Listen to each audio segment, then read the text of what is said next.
तो इस वक्त की बड़ी खबर, चंद्रयान-3 सॉफ्ट लैंडिंग हो चुका है और भारत के लिए ये ऐतिहासिक पल है। आपको बता दें कि पूरे भारतवर्ष में काफी उत्साह का माहौल है और प्रधानमंत्री नरेंद्र मोदी ने इसकी बधाई भी दी है। पूरी इसरो की टीम में जो उत्साह है वो देखने को मिल रहा है। पूरे भारतवर्ष के जो लोग हैं वो इसके लिए आशीर्वाद दे रहे थे, पूजा कर रहे थे, पूजा अर्चना कर रहे थे। और ये ऐतिहासिक फल है कि चंद्रयान-3 का जो सॉफ्ट लैंडिंग है वो चंद्रमा पर हो चुका है और ये बड़ा ही गर्व का विषय है। तो बड़ी खबर इस वक्त इसरो से, जहां चंद्रयान-3 का जो सॉफ्ट लैंडिंग है वो हो चुका है।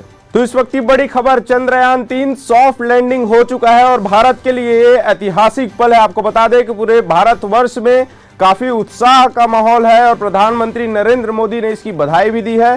पूरी इसरो की टीम में जो उत्साह है वो देखने को मिल रहा है। पूरे भारतवर्ष के जो लोग हैं वो इसके लिए आशीर्वाद दे रहे थे, पूजा कर रहे थे, पूजा अर्चना कर रहे थे। और ये ऐतिहासिक फल है कि चंद्रयान-3 का जो सॉफ्ट लैंडिंग है वो चंद्रमा पर हो चुका है और ये बड़ा ही गर्व का विषय है। तो बड़ी खबर इस वक्त इसरो से, जहां चंद्रयान-3 का जो सॉफ्ट लैंडिंग है वो हो चुका है।